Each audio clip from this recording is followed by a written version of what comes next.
Brownie, Bucks, great to see you. How you travelling, big fella? Oh, it was unbelievable. The voice a little bit raspy, but celebrating hard with the family and with the boys. It was special as a Fitzroy supporter growing up and obviously playing for the Lions. A different feeling, though, when you're a supporter. You've got no control over the situation, but as a supporter, when you can actually enjoy nearly a full hour of football knowing you're going to be holding the Premiership Cup aloft, it was so unique. I sat with Simon Black and my wife, Kylie, and we celebrated hard in that second half. Don't worry about that, Gaz. I was following your socials, mate. You were everywhere.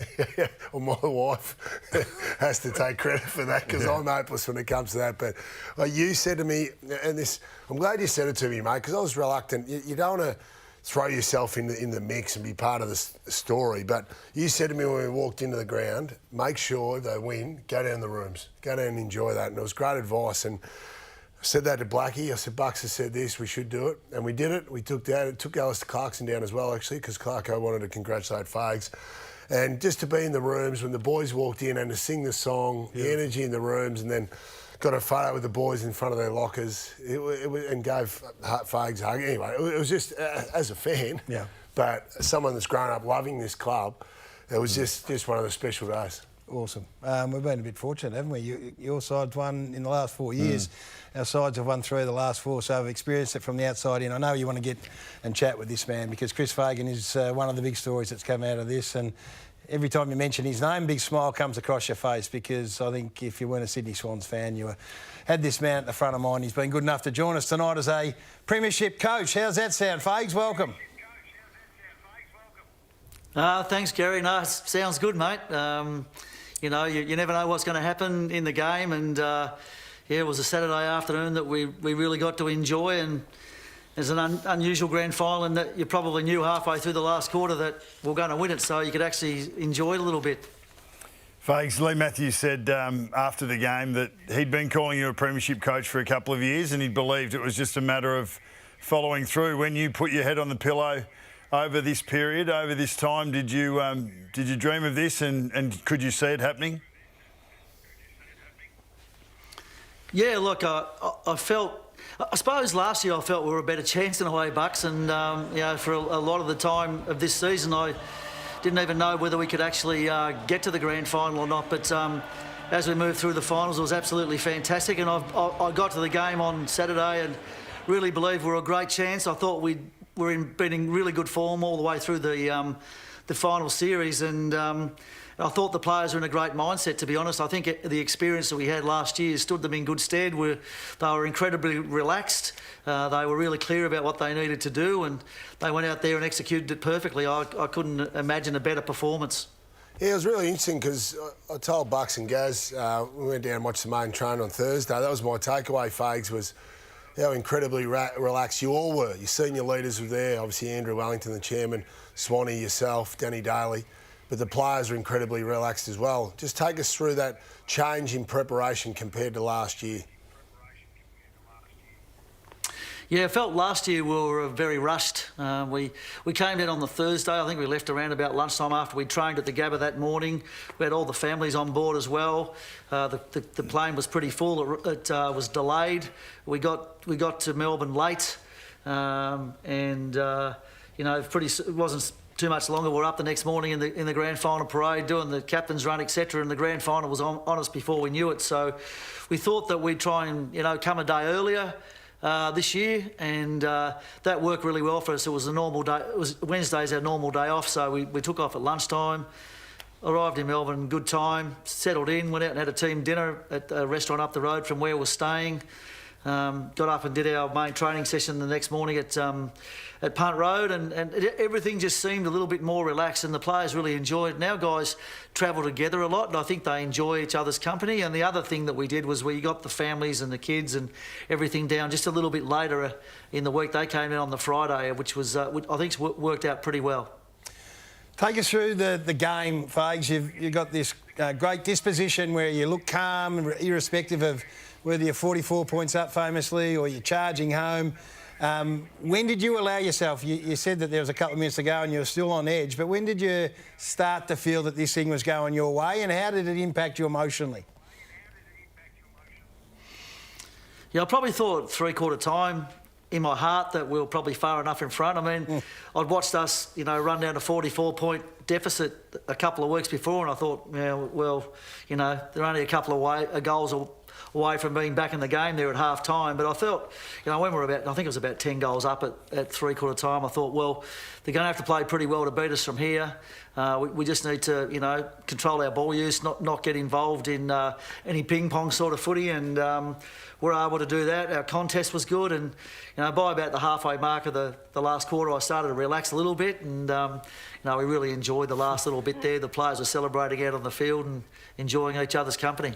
Was the Lee Matthews hug, which is going to become an iconic scene forever, was that the first real hug, or who was the first one that turned you and grabbed a hold of you and said, like, relax, fella, we've got this in the bag?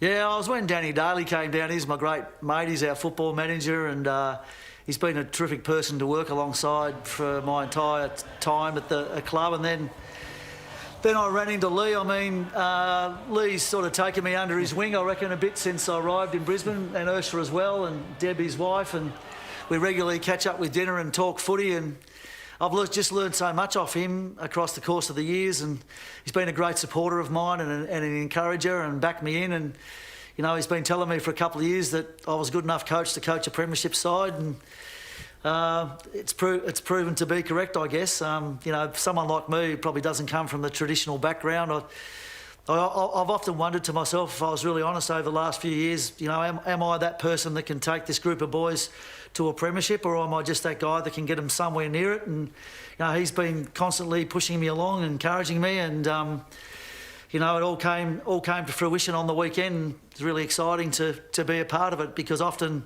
you can build a club up but you don't get to see the Premiership, and I've been lucky enough to be involved in both the build and eventually getting to hold up a bit of silverware. Fags, you opened the door, so I'm going to push it open a little bit more. You did cop a little bit of criticism, throughout the last 18 months, but in particular halfway through this year, around your style, maybe around your match day coaching in particular. How did you respond to that, and how did you manage that yourself to be able to, I suppose, keep that belief that, and to answer the question that you had of yourself, are you worthy, and are you going to be the man to take them to this level? Yeah, look, I think, Bucks, at the end of the day, if you're going to fail, you've got to fail doing it your way. My way is very people-based, I guess, in a sense, although, I'm not as shonky on the tactics as maybe some think. You can't win as many games as we have without having a few tricks up your sleeve. So, but I understand the criticism, and maybe it just comes with the fact that I'm a bit older, and maybe people think I'm not up with the current trends. But I've worked alongside some pretty good coaches and learned a few things from them. So, we're able to put those into place. But I think the really big thing in footy is to get your blokes to believe in each other, to be connected, to have synergy. And I think that's probably my greatest strength as a coach. I think I'm able to do that, and I think the way you saw the boys play on the weekend was representative of that. And our brand stood up on the biggest day. So really happy for everyone at the footy club that we're able to get the reward after 6 years of having a crack, and a lot of smiles on faces on Saturday night. Spent a few moments on the game, Fags. That 16-minute patch in the second quarter where you gapped them and got out to 46 points at half-time, that's as brutal and a powerful display of football I've seen from any team this year. Do you think that as well? Yeah, I did. I thought, Brownie, excuse me, all the way through the finals, we'd really focused in on lifting our pressure. It wasn't a strength of ours coming into finals. We'd probably been, well below what I'd hoped that we could be. And I talked to the boys at the start of the final series about the idea, well, pressure hasn't been our weapon for the last 5 or 6 weeks, but there's no reason why it can't be a weapon for the next 4. And as it's turned out, we've been very good in that department. I think that second quarter, our pressure was up over 2, and I think in each of the finals when we've had pressure up over 2, we've scored heavily. And that's what we talked about at quarter time. Can we lift it to another level? And we were able to, and on the back of that, we forced them to make mistakes, and we were able to score ourselves. So it was great that the boys were able to sort of make that a strength when it hadn't been, and I think it really helped us throughout the finals, along with our contested stuff, which I thought was really strong, particularly after quarter time. Can you share with us the thin ice analogy? And I'm not sure who, I think it's been accredited to you, but just the thinking behind it and how important that was to reference that through the back half of the year, because you're behind the count early in the year, everyone saw that, and you had to get moving. But the thin ice analogy I love, can you share that with us?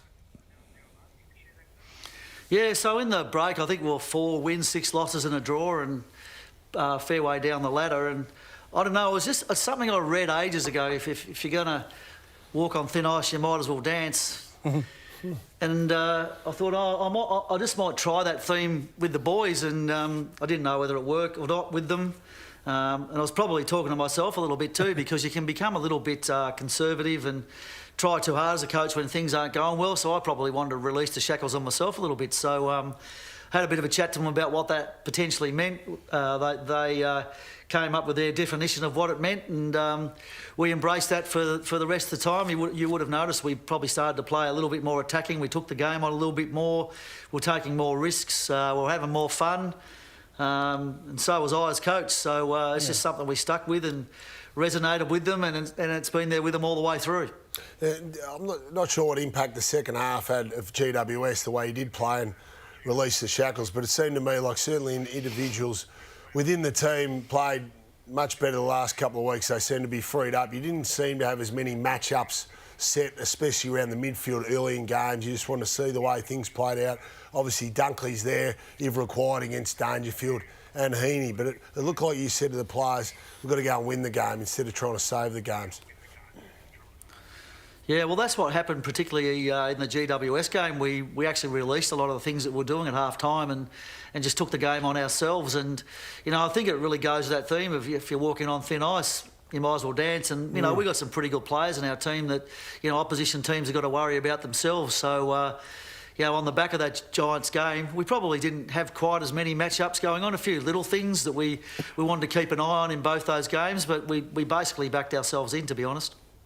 There wasn't a lot of difference, Fags, with your team between, you know, 23 and 24. So 12 months ago, you know, close loss, even despite the fact that you performed really well as a team. I couldn't help but see the symbolism when a young Will Ashcroft accepts the Norm Smith medal, and he wasn't there for you 12 months ago due to an injury. You know, he was quite significant in the back half of this year, and I think him coming in added to this, you know, risk-taking that you described, and his ability to take the game on and create opportunities for his teammates. Yeah, look, I've got no doubt that if he had played in the grand final last year, that you know, we may have got over the line. He's such a good player, but the thing is, he's so creative and he's brilliant with his hands. And you know, I think our handball game has actually improved as a result of him being in the team, because he's a really good forward handballer. He takes metres with his possessions in that regard. And you know, the game that he played on the weekend was outstanding for a bloke I don't know whether he's played 30 games or not yet, but his form's gradually built, and our form's built with him, I reckon. And his final series has been just outstanding. And you know, we've got a lot to look forward to with Will, and obviously his brother Levi, who'll turn up next year. Yeah, no wonder you're smiling. Hey, tell us on Friday when you're preparing for the grand final, and all of a sudden, you know, the story starts to go around that big Joey Daniher might be calling time on his career at the end of this grand final. How was it news to you? How did it impact you and the group? Did you address it? And where does it sit tonight? No, I didn't address it. I heard the banter. It's probably late on Friday night. I was out having dinner with my wife, and she came up on her media stuff on her phone, and I said, oh, OK, that's the first I've heard of that. So I decided not to address it. You know, I figure if it's true, it'll emerge this week. I'm hoping it's not true, but you never know. You know, Joey's a different character. He thinks about life a little differently than a lot of AFL players. He may well feel that he's done all that he wants to do, but we haven't really had a discussion about that. The boys are having their Mad Monday today. I called in for an hour and had a beer and had a chat to Joey, but he didn't say anything to me, so I'll just wait and see how things unfold, I think. Yeah, well, it's probably the right time to let him do all that. But, I mean, the reality is he's such a pivotal part of what you do. He's been an outstanding footballer for the last over 4 or 5 years. His finals record, big game record's been great. It's a big hole to fill, so you'll need an answer sooner rather than later, I'd imagine. Yeah, I guess so. I mean, I think we'll catch up with boys individually as the week goes on, and maybe something will come out of that. I'm hoping it won't, but maybe it will. And we'll just see how we manage it if and when that time comes. Chris, you had to make a change into the grand final from the prelim, and it was a significant one with Oscar McInerney missing with the dislocated shoulder. I just thought the scenes after the game and the way that he carried himself, the authenticity of his celebration with his teammates, and obviously the role that he played, as the boys walked out. They weren't just hitting the gloves, they were hitting his Guernsey. I just think if you've got a quality character like that in your side, it's no surprise that you've been able to build this environment of, giving of yourself for the team. And I just thought that was amazing. They're amazing scenes. Yeah, he's a great character, Oscar, and he is one bloke that gives himself to the team, and what he did last week against Geelong in the preliminary final to come back on with his shoulder half hanging out of its socket and give us another 45 minutes was the ultimate team act, because he obviously knew if it came out again and we're able to win that preliminary final, he was pretty unlikely to be playing the next week, but that bit didn't bother him. He just came out and did what he had to do, and he was definitely a source of inspiration for all of us coming into the finals. He's been a big one about all the way through, particularly since the Collingwood game. He talked about we've got to give ourselves to the team a little bit more, fellas. He said that in a team meeting, and he's been the epitome of that. And, I'm pretty sure our players went out of the ground on the weekend with his pulse beating in their hearts. I've got no doubt about that. What about the importance of Dane Zorko this year? I was so proud of him. I got to play with him and Ryan Lester, two great stalwarts of the club. But, we were up there to that game opening round against Carlton, and when Kadeen Coleman went down just before half-time, there must have been a bit of stress in your mind and the coaching staff, mate, but he's done a wonderful job to replace Kitty. Oh, yeah, he has. I mean, his move to halfback has been, pivotal in our ability to win the Premiership this year. He's such a good ball user, and I think it's a little bit easier on an older body to be actually able to play at halfback rather than as an inside mid. And his leadership from back there, his ability to set up the play has been outstanding. And I was so glad that we're able to win a flag for him. He'd been at the club through a lot of hard times, and I was pretty keen to, as you saw there on the vision, to get him up on stage and him to help hold up the cup with Lockie and Harris, because he helped me as a senior coach enormously when he became captain. He was that bright, bubbly personality that we needed to help get us through the tough times, and I just wanted to acknowledge his contribution in that way by getting him up on the stage on Saturday. I know I looked like I took over up there, but I just thought it was really important, and I'm hoping that's a moment that he cherishes for the rest of his life, because he certainly deserved it. No, it was brilliant. A couple more. It's a two-parter. I think if you could share with our audience about how you got to Melbourne and under Neil Daniher to start this journey, because you then had a fantastic run with him and then Clarko at Hawthorn. And then if you could share the story about the conversation you had with Greg Swan prior to you being appointed as coach of Brisbane. I think our audience would enjoy that. Yeah, OK. So I was coaching the Tassie Mariners.